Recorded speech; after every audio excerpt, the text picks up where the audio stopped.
Just waiting for the thumbs up from Mike. And yes, he's started the live stream. You may start, Chairman. Okay. So good afternoon, everybody. Welcome to the exec meeting, 9th of September. I will read out my guidance note to all, so this is for the public record. I'd like to welcome everybody to this virtual meeting of the executive. Before we move to the formal agenda, there are a few procedural and housekeeping issues to remind you of. This meeting is held under the virtual meetings regulations using Microsoft Teams. Decisions made by the executive have the same standing and validity as they've been made at the physical meeting held at the Town Hall. We are streaming today's meeting live on the internet, and a recorded version will be available to view within 48 hours on the North Somerset Council website. Members of the public may see a number of different people on screen during the course of the meeting, but only the members of the executive may make the decision on each agenda item. I'll introduce my executive colleagues in due course. I would refer councillors to the meeting etiquette and guide them to using Teams as previously emailed to you all. Please remember to use your headphones. This will improve the sound quality for everyone, not least members of the public looking in. Members of the executive, please keep your video on during the meeting, but please ensure your audio is muted when you are not speaking. When you wish to speak, would you please indicate this by using the chat function rather than the hand signal function? Use the monitor request to speak from a single source. I invite each of you to speak by way of a queue system. If you're leaving or returning to the meeting, would you please ensure that I'm aware of this by using the chat function? It's particularly important with respect to any disclosable pecuniary interest where you're not permitted to participate in the agenda item by law. You should immediately leave the meeting before the start of any debate on an item where you have a disclosable pecuniary interest. The Democratic Service Officer will confirm when you have left or rejoined the meeting for the determination of the agenda item. Non-executive members, would you please ensure that your audio is muted and your video is turned off when you're not speaking? And once you've spoken, please remember to mute your audio and turn off your video again. Thank you. Please also use the chat function to indicate you wish to speak. Can I remind members that the chat function only be used for the purposes of requesting to speak of associated matters and not for general chat. For any members joining the meeting by telephone, I will check whether you wish to speak before concluding the debate on agenda items. Please could you also mute your phones when you're not speaking, as this will reduce background noise and interference. You can mute and unmute mobiles or landlines by pressing *6. That's by pressing *6. Voting. When proposing a motion, would you please indicate by the chat function that you wish to speak and wait till I invite you to do so. Please then clearly state what you are moving, for example, the recommendation report. If you're seconding a motion, please again clearly indicate you wish to speak and wait for me to call you. Generally, voting at this meeting will do it in reverse order and en bloc. That is, I will firstly request votes against the motion, then abstentions, then all the executive members in the meeting will be taken en bloc as voting for the motion. As chairman, if I determine there should be voting by roll call, the solicitor will call each councillor in turn by name. Please state if your vote is for the motion, against the motion, or abstention. Please remember to turn on your microphone when voting and mute when you've spoken. This will ensure the votes are accurately recorded for controversial matters and will enable members of the public to properly observe the vote. Before I move to the agenda, are there any questions from councillors? Can all members see and hear today's proceedings? Please ensure all mobiles are switched off or at least muted. Today's purposes, I've got Michelle and Hazel helping. Hazel, have you already seen any indications or any questions? No, nothing as yet, Chairman. Lovely. So thank you all. Thank you, colleagues. Welcome to officers and to members of the public watching. I hope you have an enlightening afternoon. Thank you. So we'll go to the main agenda. Addresses by members of the public, of which there are none. Is that correct, Nick Brain? That's correct, Chairman. Okay, so we'll now move on to item number 2, which is apologies for absence. I have 2. Councillor James Tonkin is attending another meeting on behalf of the council at the West of England, and sadly, Councillor Catherine Gibbons is not well, and I'm sure we'll all wish her a speedy recovery. For sake of those watching, I'll introduce everybody in turn. For the rest of the apologies for absence, we'll demonstrate presence. I'm Don Davis, leader of the council. If you could go around, Mike? Good afternoon, I'm Mike Bell. I'm the Executive Member for Adult Social Care and Health. Bridget? Good afternoon, I'm Councillor Bridget Petty. I'm the Executive Member for Climate Emergency and the Environment. And very quiet, Bridget. I don't know what's happened to your sound. Caritas? Good afternoon, everybody. My name's Caritas Charles, and I'm the Executive Member for Culture, Leisure, Tourism and Community Engagement. Ash? Thank you, Don. Good afternoon, everyone. I'm Ash Cartman, and I'm the Executive Member for Finance and Performance. And Mark? Good afternoon, everyone. I'm Councillor Mark Canniford, and I'm the Executive Member for Business, Economy and Employment. Lovely, thank you. And can I just remind all non-members of the executive, unless you're speaking, to go have your camera and your audio off, please. Mentioning no names. Mike Solomon. Thank you. Okay, so item number 3 is declaration of disposable pecuniary interest against Standing Order 37. Are there any? I hear none. And we now No, Chairman, and nothing in chat. Lovely, thank you. And the minutes of the previous meetings on the 24th of June, confirmation of the correct record. Can I have a proposer for that, please? Bridget Petty is indicating, a seconder is Mark Canniford. Are we all in favour of supporting those as a correct record? Do I have any voting against? Any abstentions? Do you see anything, Hazel? Nothing indicated, Chairman, no. Lovely, thank you. So that is now passed. We go on to the minutes of the extraordinary meeting on the 29th of July. Can I have a proposer, please, to accept these as correct record? Hand up will do. Ash Cartman, a seconder, please. Mark Hannaford. Okay, are there any votes against? Are there any abstentions? None, Chairman. Okay, No. lovely, so that's passed as well. We now move on to item number 5, non-executive councillors' addresses. Are there any, Nick Brain? No, Chairman. Thank you. Item number 6, matters referred to the executive and not dealt with elsewhere on this agenda. Are there any? None of those, Chairman. No, thank you. And item number 7, West of England sub-region, items not dealt with elsewhere on this agenda. Are there any, Nick Brain? No, again, none of those, Thank Chairman. you. We now move on to item number 8, the forward plan dated the 2nd of September, which was dispatched on that day. This is for noting. Are there any comments or questions, please?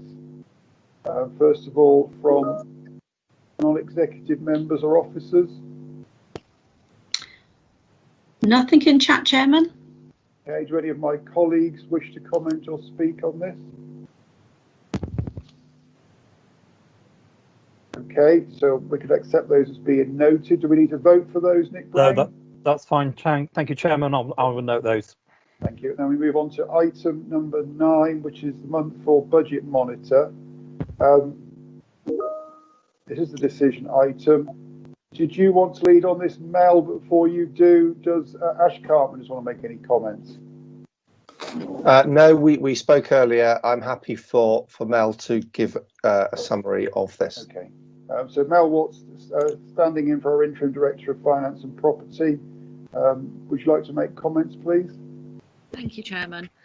This report provides a summary of the Council's financial performance for both its revenue and capital budgets after the first 4 months of the year, and it includes details surrounding the current issues, impacts and future pressures and risks affecting the Council as a result of COVID-19 pandemic, as well as those issues affecting the Council's business as usual operational activities. The report advises that the financial support received from the government to date to fund some of these COVID pressures, and also outlines the steps being taken to address the potential shortfall in order to deliver a balanced budget by the end of the financial year. I'd like to draw your attention to page 2 of the report, which provides a reminder of the financial context reported to the Executive in July. Although relatively early on in the financial year, the Council was forecasting a potential net overspend of circa £5 million at that time. after allowing for the additional government funding that had been announced. Clearly, the majority of the budget issues identified at that time were related to COVID impacts. The table on page 3 of the report provides a further update to those forecasts, and it can be seen that the overall position has slightly improved for £626,000, with the budget shortfall or overspend now standing at approximately £4.4 million. It's important to understand that this is a net position and that the Council's total budget pressures for the year will be significant. The table in the report identifies that these will stand at over £18 million. But obviously we also recognise that the Council will receive more grant income during the year to fund some of these pressures from central government. Although a shortfall of £4.4 million is being reported here today, we are continuing to review our forecast to ensure that they are as robust as they can be, and that spending decisions are linked to those items and areas which are essential to key operational service delivery. The Council has introduced a series of budget mitigations within its financial planning so far, which seek to reduce the overall impact in the current financial year, and we are also in continued discussions with central governments with regard to funding. The report identifies that we have recently received further details of a new funding source which we can claim from the government to help fund losses in sales fees and charges income receipts.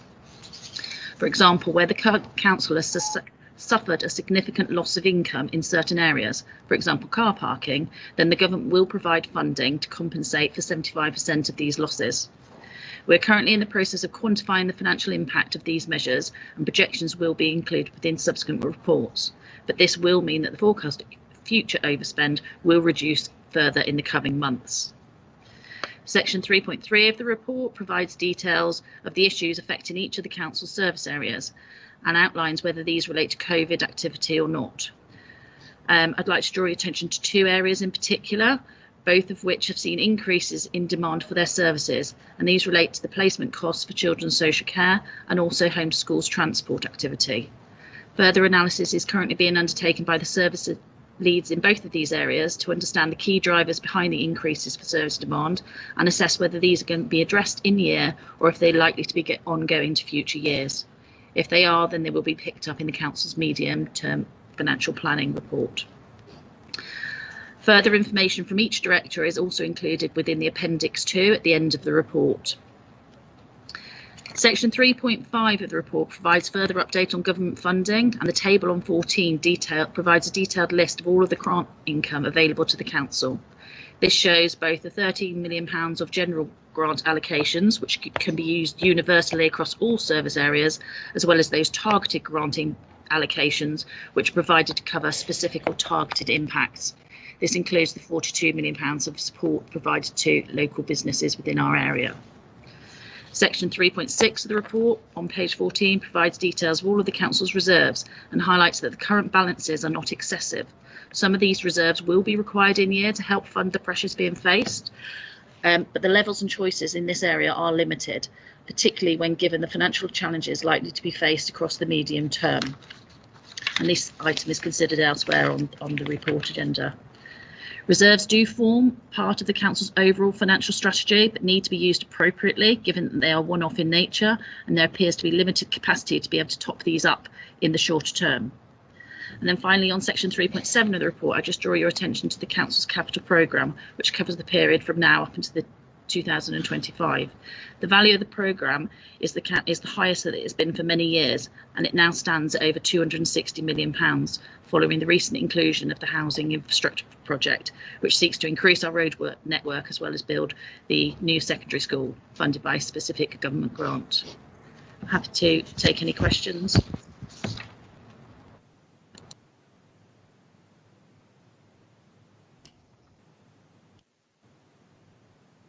Could I make a comment?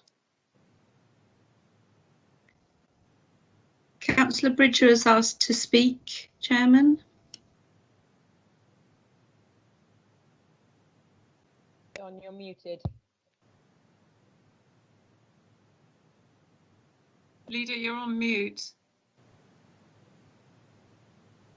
Sorry, if Ash could continue, then it's his portfolio. You're on mute now. Yeah, thank you, Leader.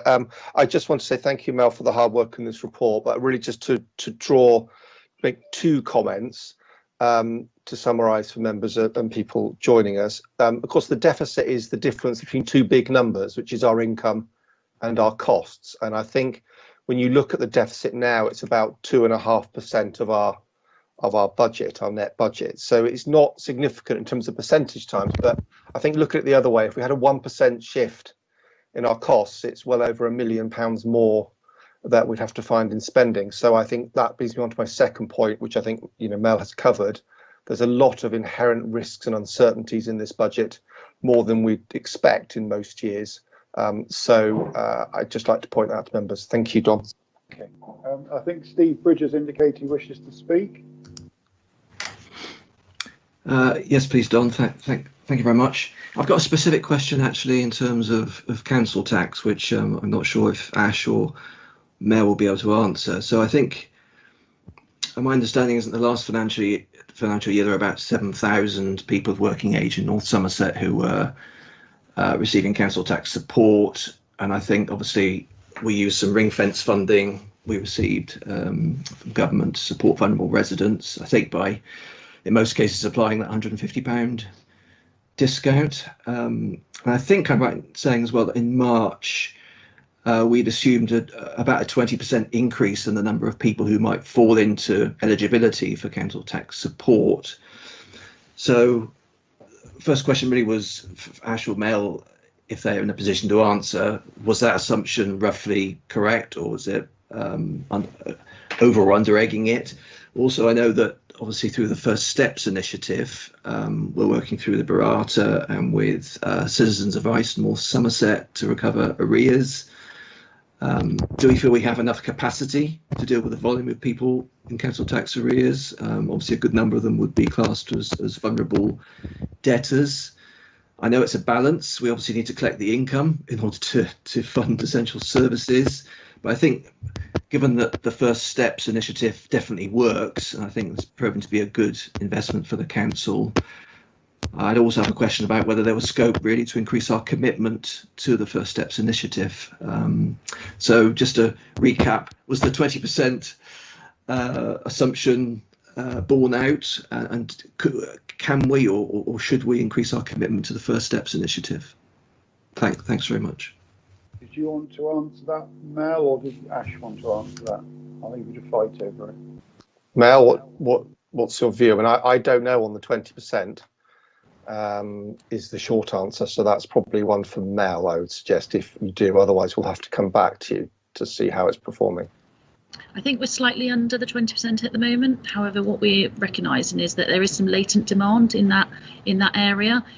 So we've got some local intelligence from working with our DWP colleagues, and we're recognising that there is a time delay in those claims coming on and the impacts for us. So we are continuing to track it. It is beginning to rise. There wasn't a significant spike, but what we're seeing is over the last couple of months particularly, it is beginning to rise. So I think we are still within that first assumption, but it is getting closer. First Steps.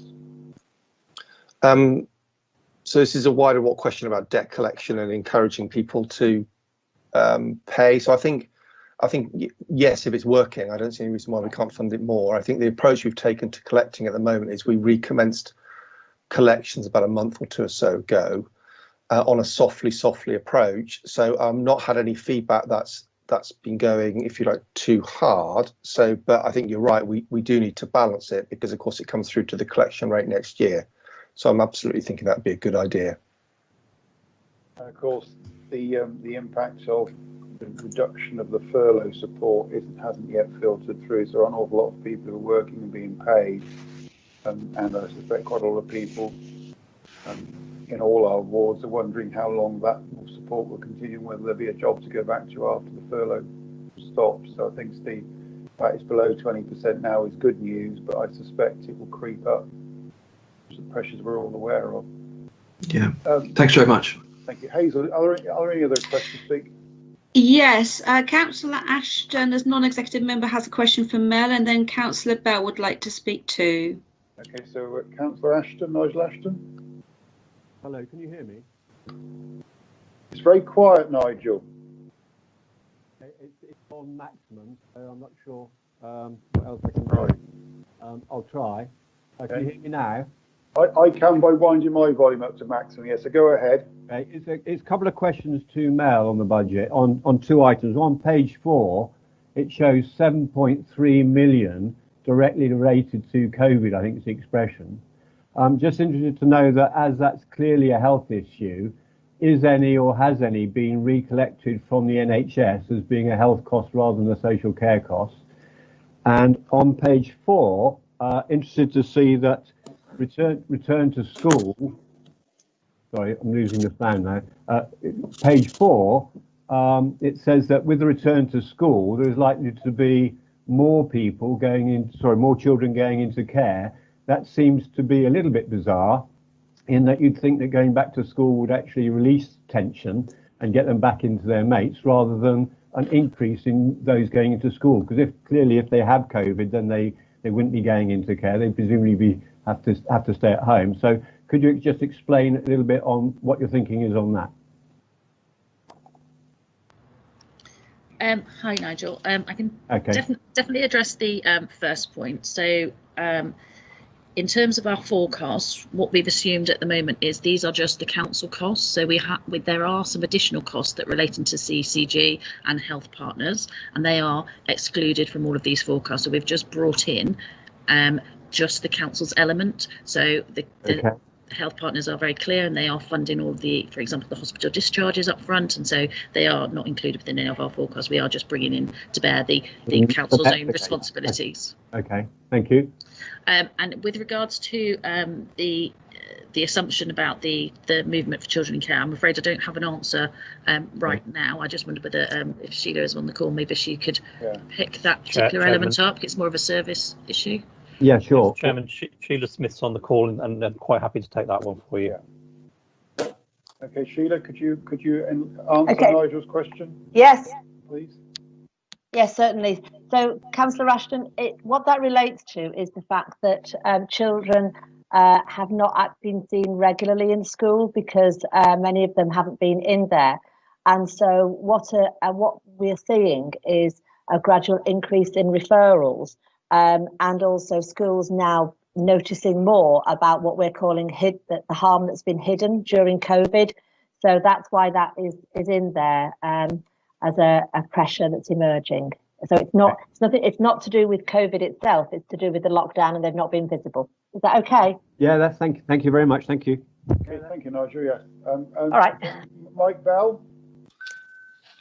Thanks, Don. And actually, just on that point, it's worth looking at the graph on page 6 in terms of number of children looked after, and you can see that generally we've been on an upward trend for the last couple of years, but obviously lockdown had a dramatic effect in terms of reducing the numbers. So I suspect that, as Sheila indicated, what we're seeing is a return to normality.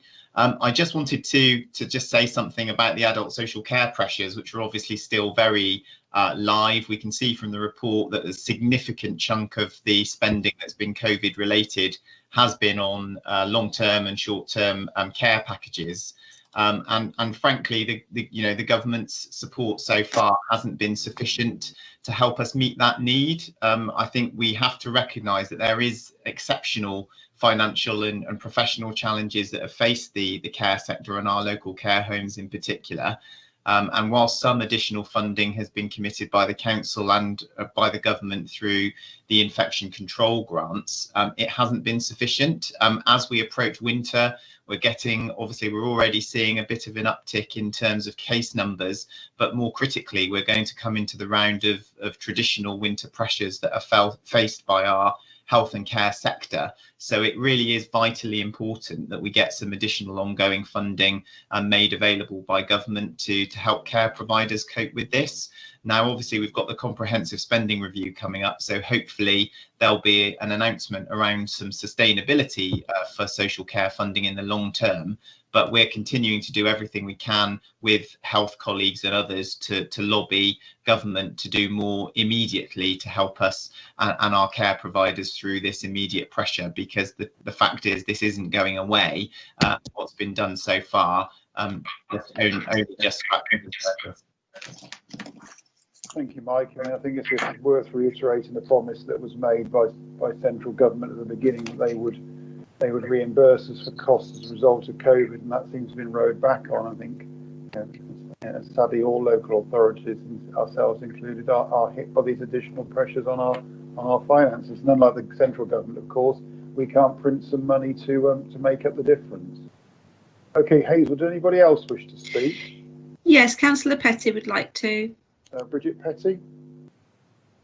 I'm going to turn up my volume and see. Can you hear me okay? That's lovely. Okay.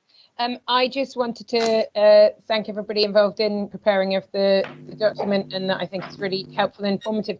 I do think it's helpful to have that information about the revenue reserves and the earmarking, because I think a lot of people do wonder what is in the reserves and what's available to us. And of course, we're facing quite challenging times, very unprecedented times. So it's helpful to have that in the mix and they're transparent. And then just a minor comment on the capital schemes. For one, I feel strongly that having good capital projects where we're building good quality schools, improving and building new quality housing, and being part of Metro West and other public transport improvements is a good spending of our funds and a capital investment that feels like long-term investment in the things that that matter to this administration, but also to our residents. So I'm supportive of the work we're doing in that. So that was just what I wanted to feed back. Does anybody else wish to speak? Anybody else, Hazel? No further requests, Chairman. Thank you. We have then 3 recommendations, I believe, on this paper. We're asked as in page 1 of this item on the agenda. I guess we can take them all on block. Did you want to move them, Ash? So Ash Carnton is moving. Do I have a seconder? Mark Caniford. So let's go for the vote. Is there anybody voting against? Are any abstentions? Anything, Hazel? Nothing, Chairman. Lovely. So I can thank you, colleagues. All those recommendations have passed. Thank you very much. And we move on to item number 10, which is the medium-term financial plan and revenue budget, which again is Ash and Mel. Ash, did you want to start? Yeah, I'm going to make some comments on this one. We divided the reports up between Mel and me, so this one's more mine. So just as a way of background, as everyone knows, we can't print our own money, as Don says, so we have to balance our budget each year. And this report sets out the steps and timescales for producing both the medium-term financial plan, which covers the next 3 years, and also the revenue budget, which is perhaps gets more focus, which is about the budget for next year. This is an annual process, of course, and those of us who've been here longer, which is not me, it's no secret the last 10 years have been exceedingly challenging. This year's challenge, I think, is immense and perhaps, dare unprecedented. We've got a massive proverbial mountain to climb that makes last year's budget process look a bit like a stroll on Western Pier on a sunny Sunday afternoon, because it's going to be quite hard. You're free to read the detail in the paper, but suffice to say, before COVID, we had a predicted deficit for next year of £9 million. And faced with that, I think it's time for a fresh approach. And section 3.6 in the report talks about that fresh approach. And a quote here, it says that the previous approach is no longer sustainable and that a more transformational and innovative approach is required. And I'm completely in support of that. And to support that, we're going to start work this month on some transformation kind of workshops. Officers will be starting to think about how we can do things better to deliver better quality, better value, better services for the same amount of money, and not just be looking at cuts, although that will obviously be part of it. That's going to be quite a wide-ranging kind of process, and anyone who'd like to feed back into that, please do. We need to kind of tackle this kind of issue together. I think the comment I'd like to make is picking up is that this kind of process has been made worse by the action or inaction, I'd say, of central government. And that's exceedingly kind of frustrating.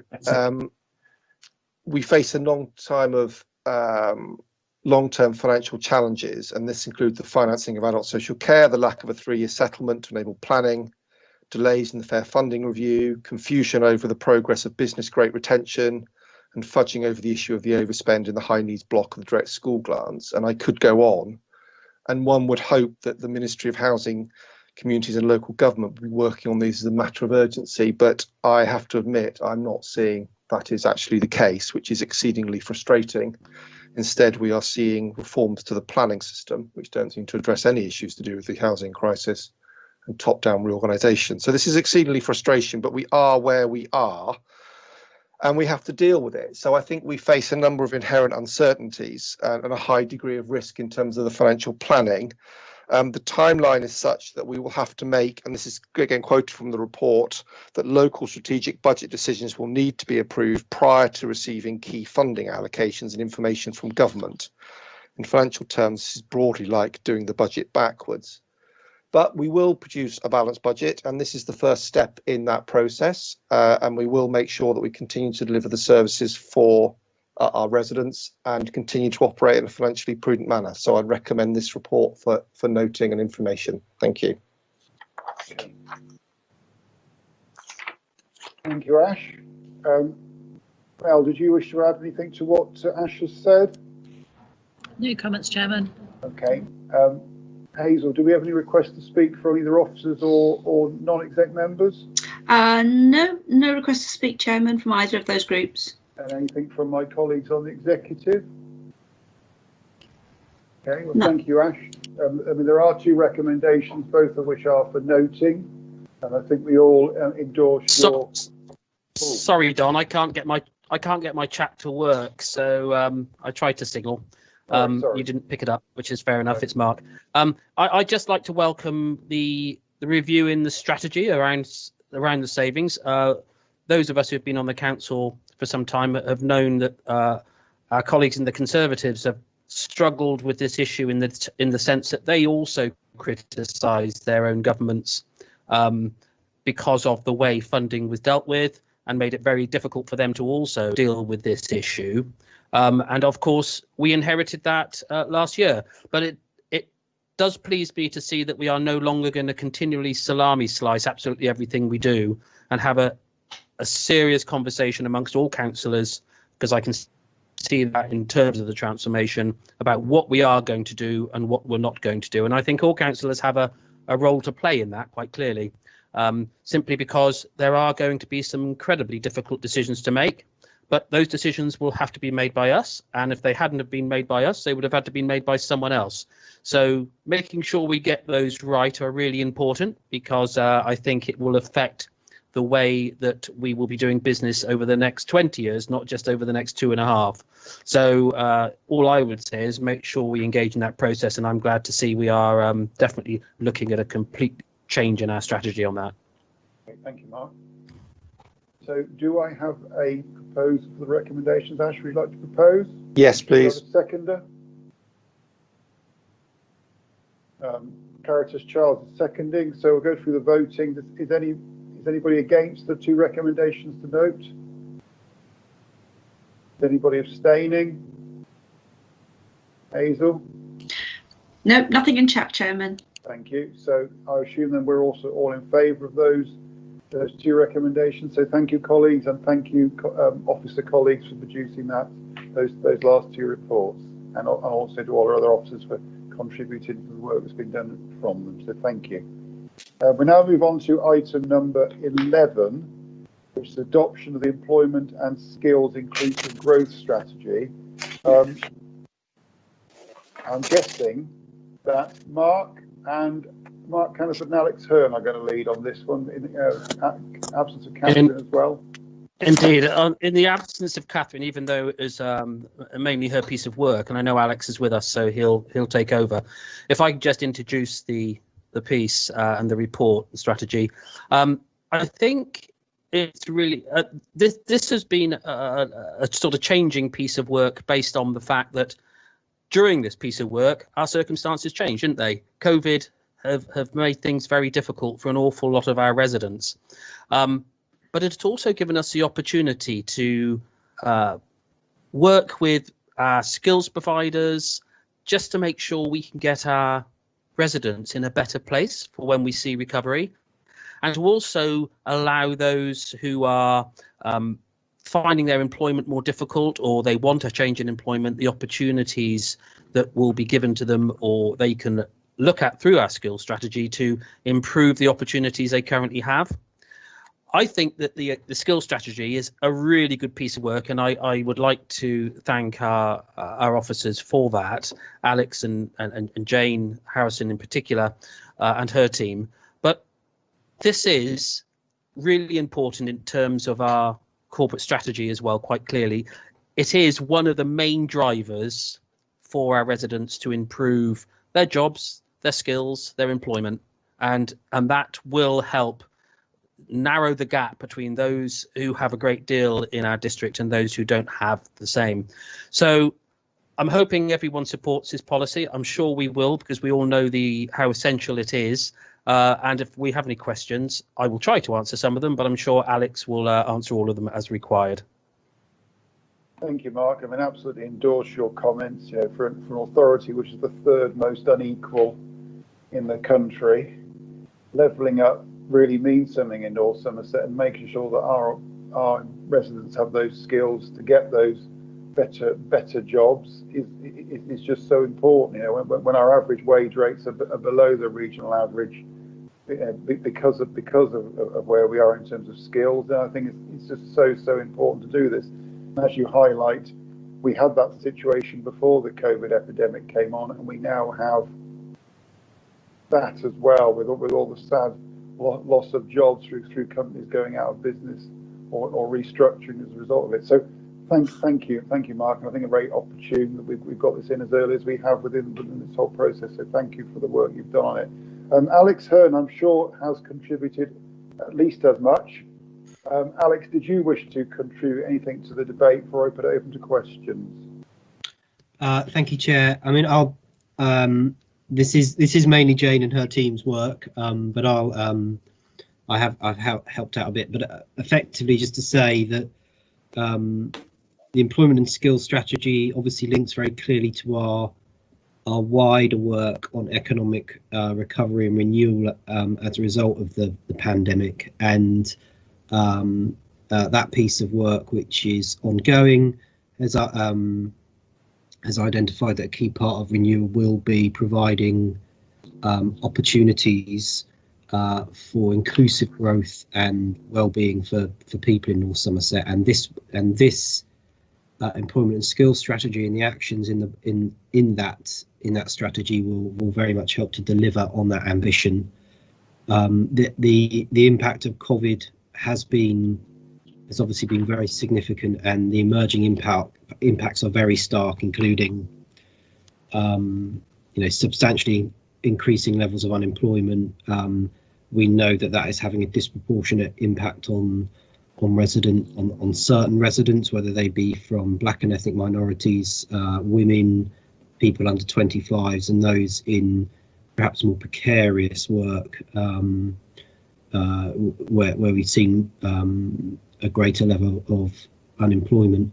So the 5 priorities in the strategy around empowering young people, addressing underemployment, supporting progression, and helping those furthest from the labour market to find work that supports recruitment and retention are going to be really important to the activities that we do over the next few years. So I think it's a really useful piece of work. It really brings into sharp focus the task in front of us and our partners.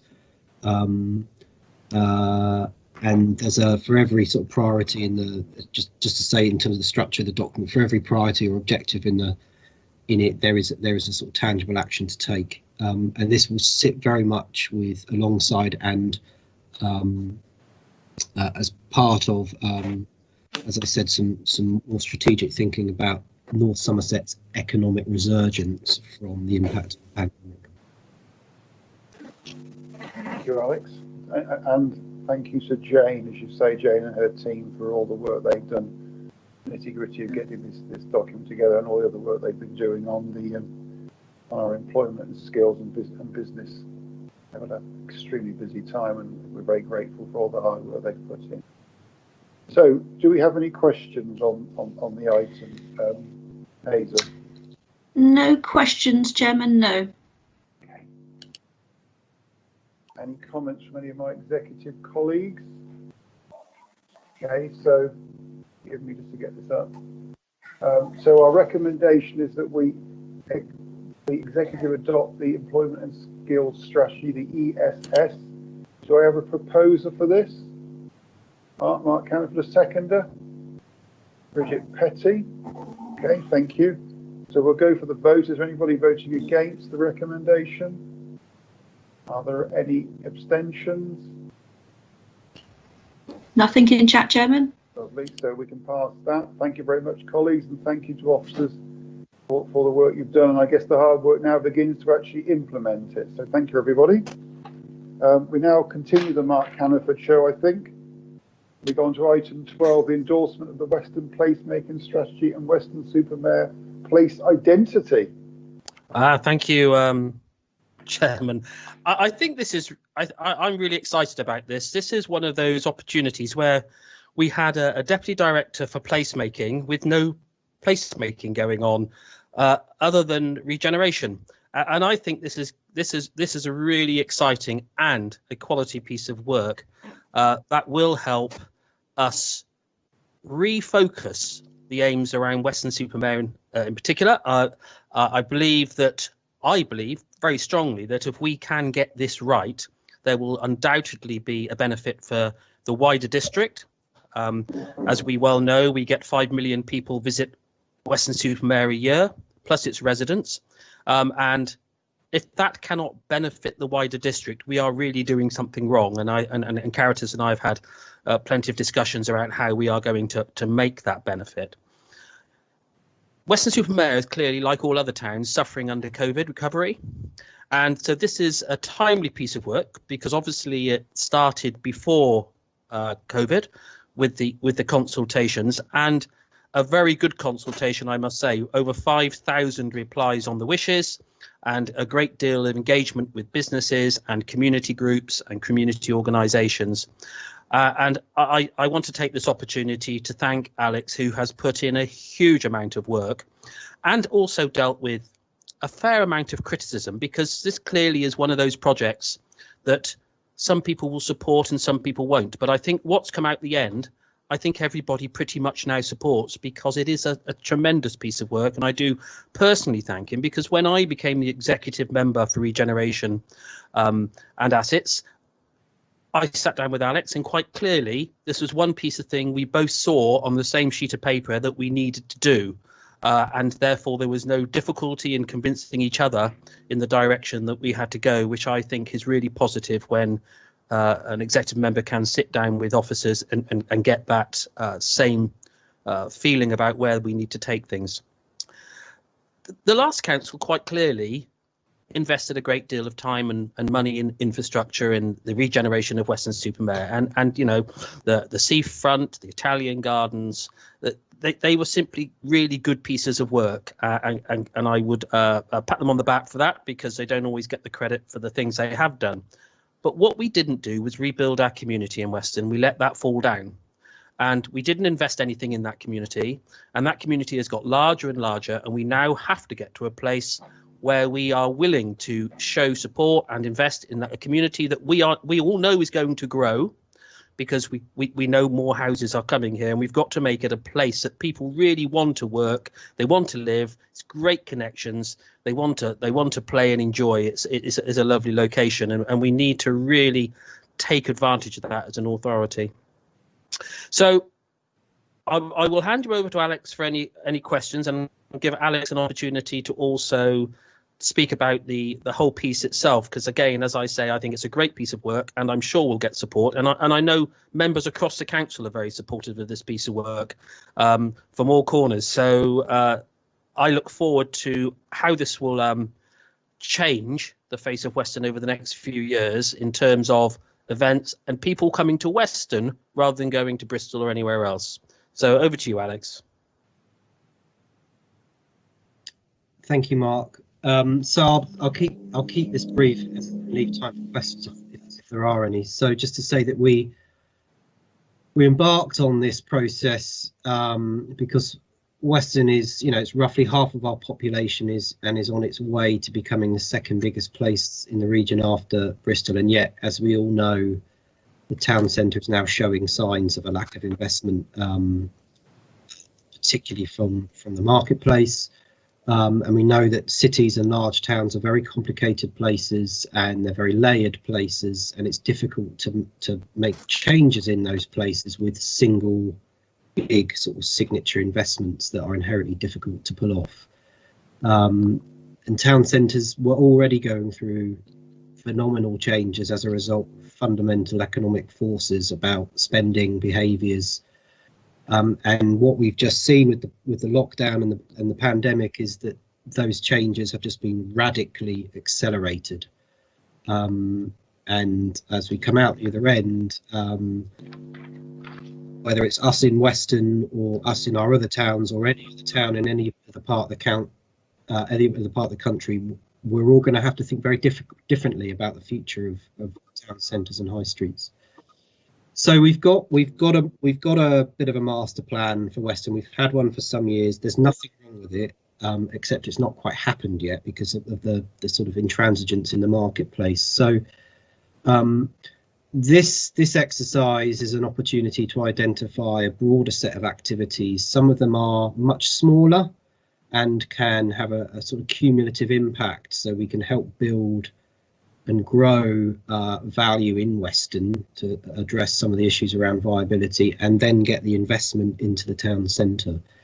This is completely aligned to where government's thinking is in terms of their approach to funding regeneration in towns now. We haven't had the benefit of the high street funds or the towns fund. We are still gratefully working very closely with Historic England and the Arts Council, but government's views on how they are going to invest in towns in the future is that they must have a strong vision.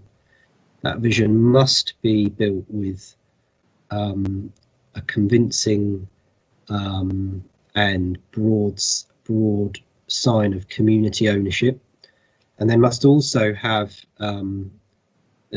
be able to have something to say about their brand identity as well, which is really, really important now that we are moving into using town centres in a different way.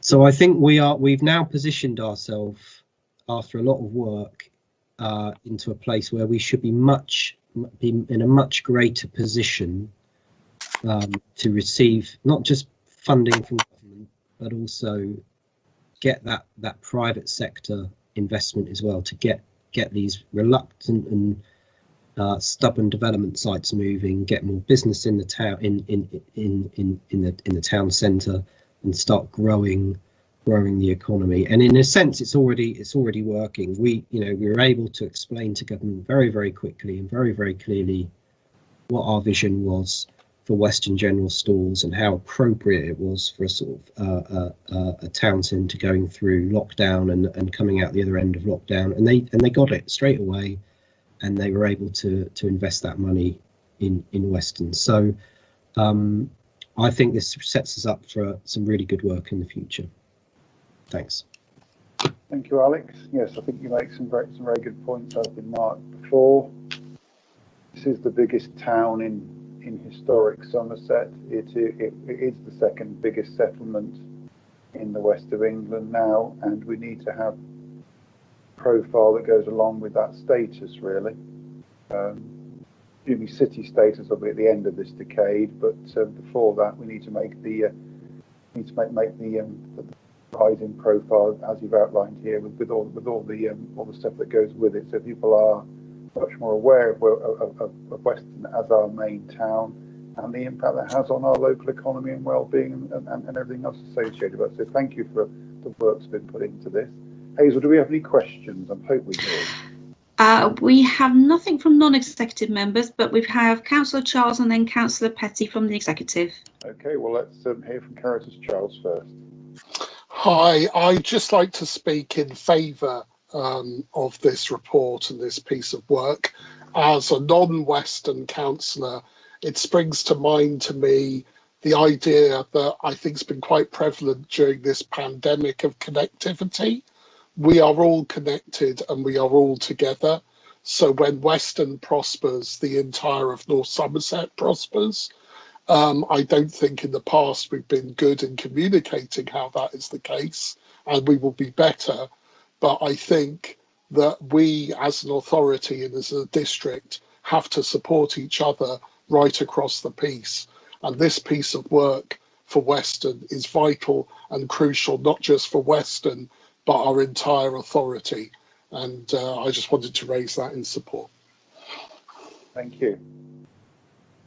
Bridget Petty. Hi, yeah, thanks.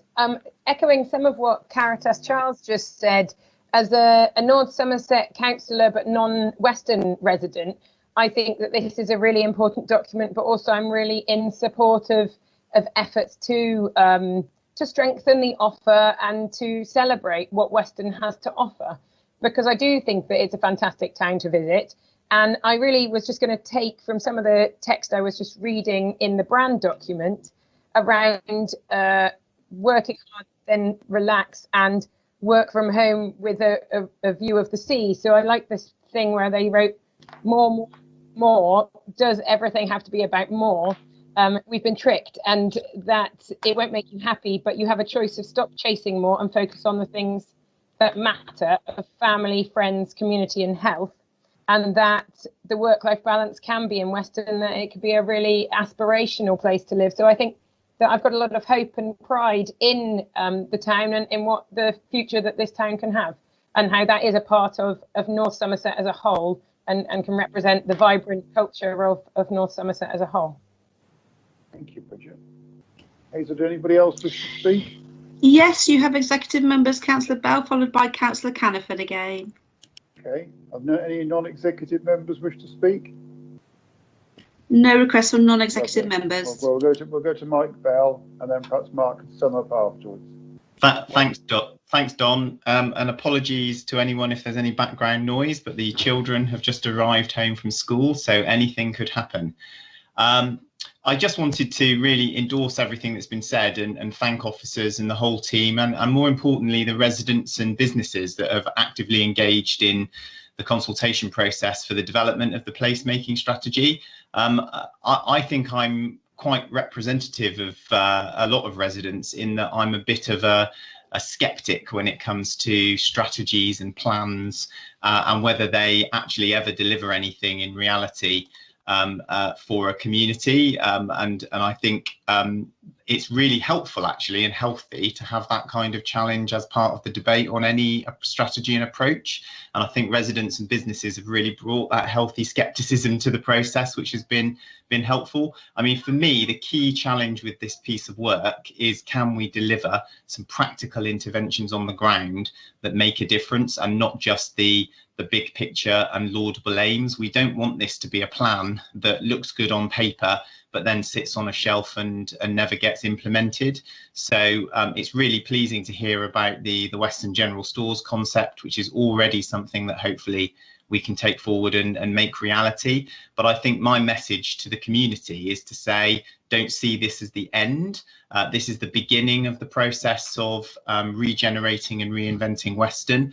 And you need to keep on the council's case to make sure that we deliver on some of the objectives in this plan, and particularly some of the exciting projects and ideas that have come through the public consultation.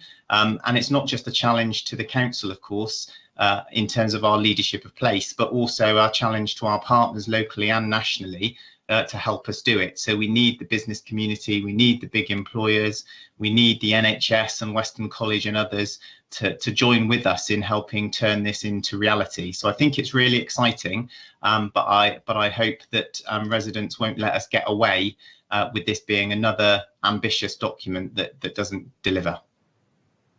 Thank you, Mike. And that's Mark Caniford to sum up and answer that challenge then. And that's a challenge that we have given, and Mike is quite right, and I really echo what he said. I just wanted members to be aware of the branding guidelines as well in the report. This is something that is available to event organisers, any organisations and businesses, so we get some common branding around what's now happening in Weston. And I know businesses and organisations are really supportive of this and they like it. The branding that was chosen was by far the most popular in the consultation, and I think Alex and Mike hit the nail on the head. The fact is, we have seen some benefit from this piece of work already. If we had done nothing, the chances are the government would not have necessarily seen the benefit of giving us any grant towards Western General Stores. So this is a really positive move forward already for what we're doing, and I hope it gets full support, not just from our executive members, but also the challenge and the rest of our councillors actually see the benefit of this piece of work and actually help us drive the better value that Weston-super-Mare can offer for the whole of North Somerset, not just for the residents of Weston. Thank you, Mike. I'd like to propose it then, please. Thank you. There's 3 recommendations. Do I get a seconder? Caritas Charles is seconding. So I was going to go to the vote. So is there anybody voting against 3 recommendations? Are there any abstentions? Nothing for either of those. Lovely. Thank you. So unanimously passed. Thank you, colleagues, and we look forward to taking this forward and bringing these reports back to further meetings. So thank you. We now stay with the Western Council. We go to Mike Bell for item number 13, the renewal of existing public space protection orders. Thank you, Don. So the report relates to some of the existing public space protection orders that we've got in place. So members will know that the PSPOs, public space protection orders, are the new way that some of the antisocial behaviour and unwelcome behaviours are regulated across North Somerset. So it covers all kinds of things like littering and dog control and so on. The 60 or so orders in this particular report are all existing public space protection orders which are being recommended for renewal. So we've been through a process of reviewing all of the PSPOs across the district, looking at where they need to be retained, amended, or where new ones need to come into effect. And there's been a really good process through the scrutiny panels and through some all-member workshops. So these are the PSPOs that are recommended for retention without amendment. So they're the existing ones that have been around for 3 years and are up for renewal. And we will be commencing shortly a public consultation on the recommended new orders or amended orders that might come forward. And there'll be a further report to the executive later in the year as a result of that public consultation. So I'm quite happy to recommend that we do renew these existing public space protection orders as recommended by the report.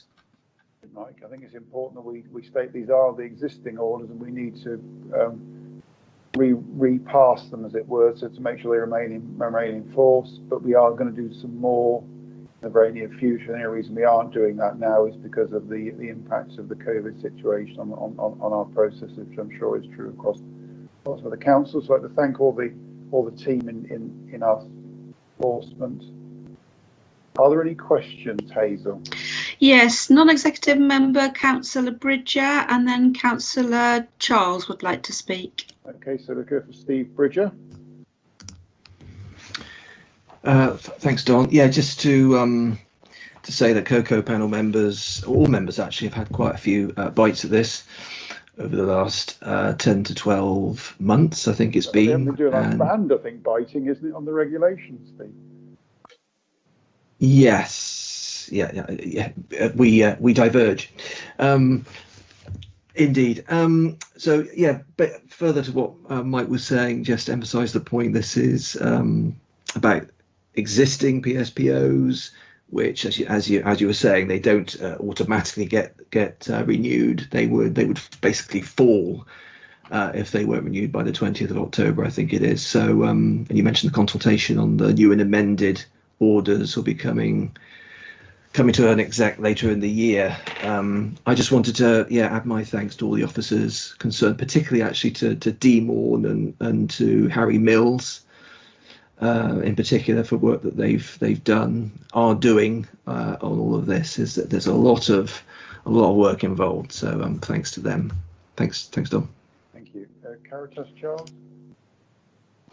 I have no problem with this because they're existing orders, but with regards to future orders, I just have some concerns that and I'm sure we will monitor them closely, because I know organisations such as Liberty have had some concerns in the past with the abuse of public space protection orders and them being passed for the most bizarre of things. And I know that's not something we do in North Somerset, but I just wanted to draw attention to it.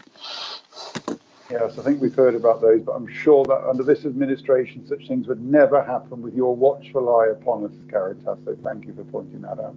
Thank you, Steve, and thanks to, yes, as you say, to Dee and all her team, and to the and indeed to the scrutiny panel for having a look at these for us, and continue to work with local communities to bring forward ones we may have missed. So. Do we have any more requests to speak, Hazel? We're going to go for a vote. No further questions or comments, Chairman. Okay. So do I have a proposer for the recommendation? Would that be you, Mike Bell? Yes. Oh, so Mike Bell prepared. Seconding, please. Mark Hannaford, thank you very much. So we'll go for the vote. Is there anybody against the adoption? Is there anybody abstaining? Nothing for either of those, Chairman. Lovely, thank you. So we'll pass that unanimously. So thank you, colleagues. That's item 13. We now move on to we now move on to the oral reports from executive councillors. I thought it important in this to, under my own piece, to ask Matt Lenny, our Director of Public Health, to give us all a verbal update on the situation. I appreciate that we are still waiting the considered words of our Prime Minister at 4 on further measures, but an update in terms of North Somerset now and potential impacts moving forward would be really useful. So hopefully Matt is on the call and can answer, otherwise I can look a bit silly and try and do it myself. I am here, Chairman, so very happy to say a few words. Thank you. Thank you. So just to draw attention to the fact that all members would have received a message from our Chief Executive, Joe Walker, just giving a bit of an outline on the fact that the numbers of cases in North Somerset are on their way up on a sustained increase.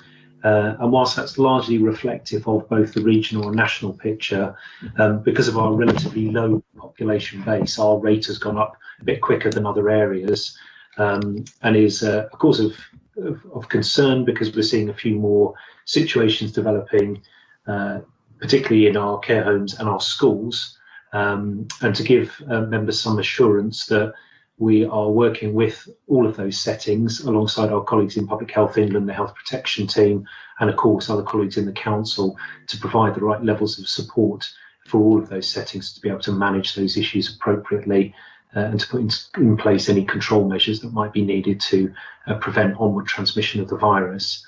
But in line with other parts of the country, what we are seeing is primarily a phenomenon of younger people being the principal growth in cases at the moment. Some of that is related to foreign travel, some of it is related to behaviours in terms of close proximity and large gatherings.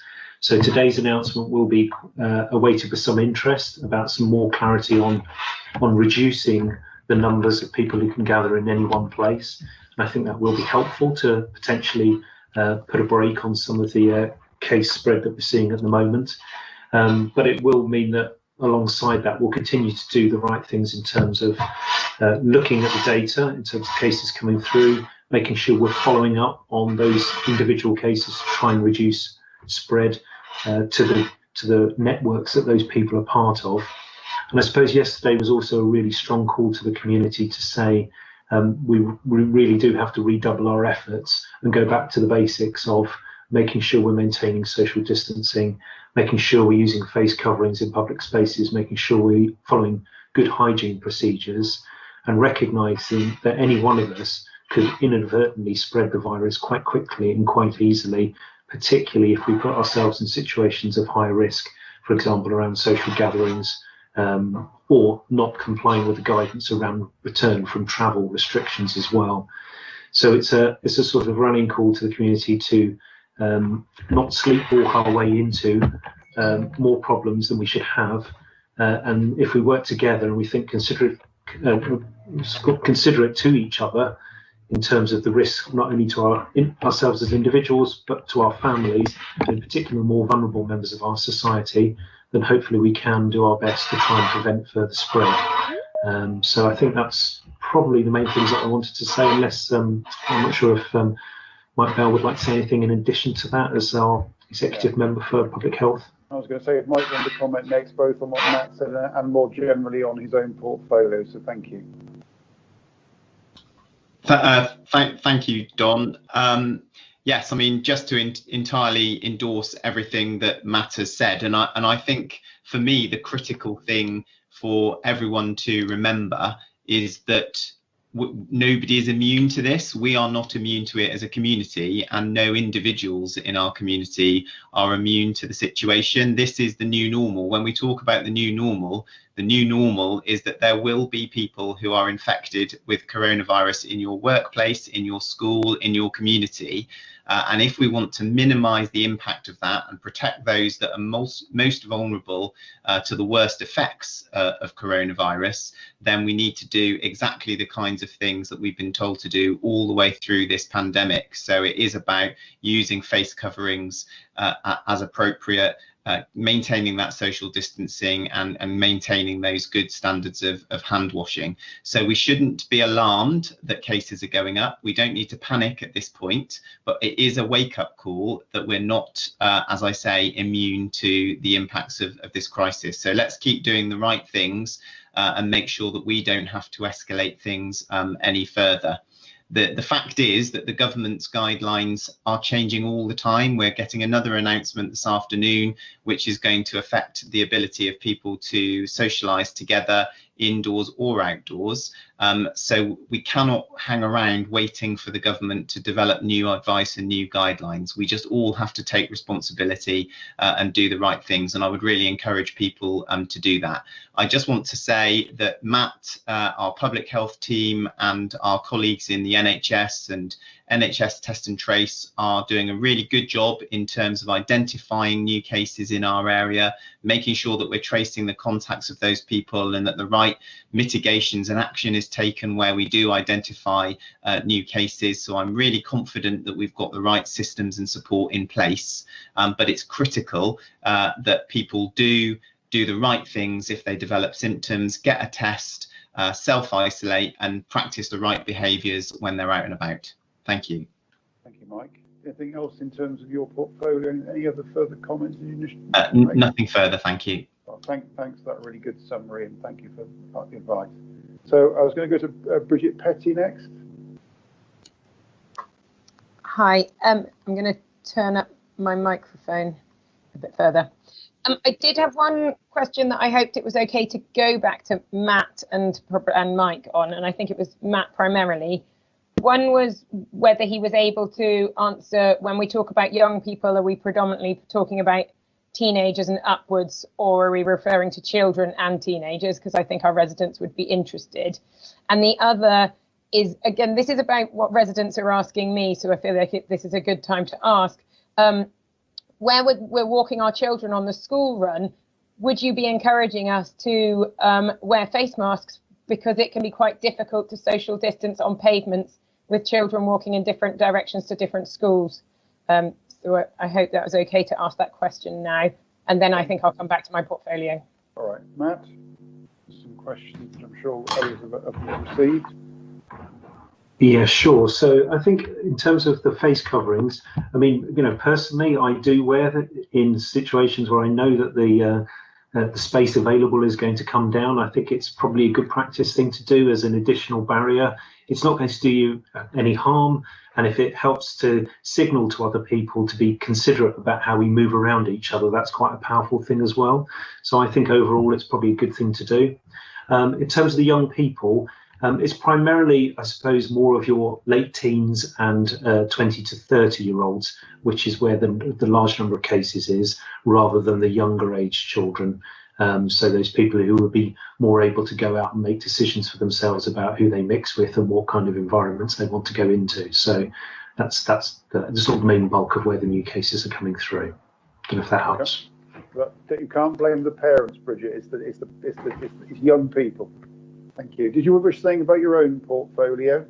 Yes, thank you very much. That was helpful. I did want to say that yesterday, some people may have heard, so I look after the recycling and waste portfolio. And yesterday there was an incident with a fire at the Winterstoke Road depot in Weston-super-Mare. I'm relieved to say that nobody was injured in this incident, but 4 vehicles were on fire. So people will have seen quite significant smoke. And obviously none of us want that situation to have taken place, but the fire service were there. And at this time, we don't know the cause of the fire, but nobody was hurt. And we really hope that the services will continue. Actually, Biffa has stepped in and made sure that we've got vehicles that we need there today. And so we've got all crews out working today, and Wednesday is the busiest day of the week. But we're hopeful for a good service for the rest of the week. Thank you, Bridget. Thank you for that update. The next person I was going to ask was Caritas Charles. Thanks, Don. I just wanted to make a quick observation with regards to the things that we're seeing in the headlines about young people. Yes, the data is showing transmission from young people, but what concerns me is that we are all in this together. And it does alarm me when you see some things that I've seen that demonise young people. And there are plenty of young people who are acting responsibly and within guidelines as well. In all parts of society. So just a message to remember that we are all in this together and we are all responsible for our actions. Just a quick plug, if I may, Don, you may have seen in the press or on social media that we're launching this week our new citizens panel. This is actually part of our administration's commitment to put things in place that enable citizens and the public to be more engaged and influencing the policy and decision making of this council. If you know people are interested, or if you're someone looking and watching this who's interested yourself, please Google it and sign up, because it's really vital that you have your voice heard.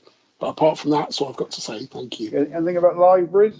I think lots this week. Lots more open this week. Please Google the library's website if you can, or look at the papers. They'll inform you. I believe Pell, Don, was open this week. Yesterday. Yesterday. I didn't get a chance to get down. Yes, please do, and use your libraries frequently. Thank you. Thank you. Ash Cartman.